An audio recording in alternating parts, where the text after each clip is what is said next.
Bonjour tout le monde, je vous présente aujourd'hui une roche dont vous avez peut-être déjà entendu parler. Il s'agit d'un basalte. Un basalte, c'est une roche volcanique, c'est-à-dire une roche qui provient de la solidification, du refroidissement d'une coulée de lave. Une lave, un liquide pâteux à plus de 1200 degrés qui a pu s'écouler à la surface de la Terre. Lors de son refroidissement, qui peut prendre une semaine à quelques mois, il va y avoir solidification de ce liquide pour former cette roche. Et une des particularités de la roche, vous voyez, c'est qu'elle a de nombreux trous. Vous voyez les trous qui peuvent être parfois petits ou de plus grande taille. Eh bien, ces trous, ils correspondent à des bulles de gaz qui avaient tendance à s'échapper de ce liquide, de cette lave, mais lorsque la lave est un peu trop pâteuse, ou lorsqu'elle commence un peu à se solidifier, bah, ces bulles de gaz sont emprisonnées, et c'est ce qui donne les trous qu'on a ici. Autre chose, vous voyez pas mal de cristaux blancs qui sont là, hein. Ces cristaux, eux, ils ont commencé à se former en profondeur, c'est-à-dire là où existait le réservoir de cette lave.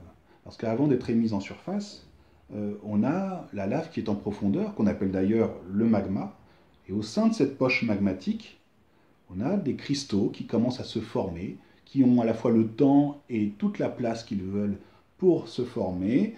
Quand je dis le temps, c'est que ça peut prendre plusieurs centaines ou milliers d'années pour qu'ils se forment.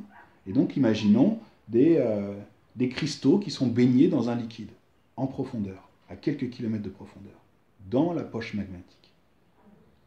Et ensuite, ces cristaux, emportés par le liquide qui remonte, vont arriver en surface, et c'est là où s'écoule la lave à la surface de la Terre, et le reste de ce liquide va se refroidir, lui, beaucoup plus rapidement, et donc former le reste, ici, sombre de l'échantillon. Dans ce reste sombre, on ne voit pas de cristaux à l'œil nu, tout simplement parce qu'ils n'ont pas eu le temps de se former, comme les premiers dont je viens de vous parler.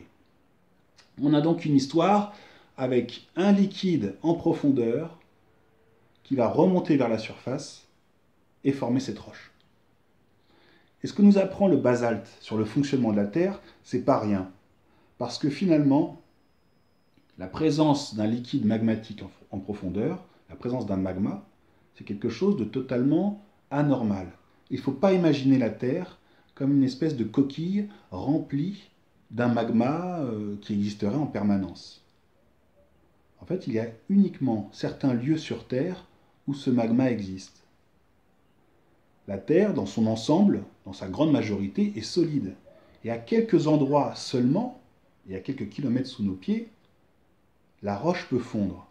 Et ça se fait à des endroits particuliers, comme l'endroit où j'ai échantillonné cette roche, qui est l'Islande. En Islande, il y a un contexte particulier où vous avez un écartement des plaques. En l'occurrence, ici c'est la plaque Amérique qui s'écartait de la plaque Eurasie.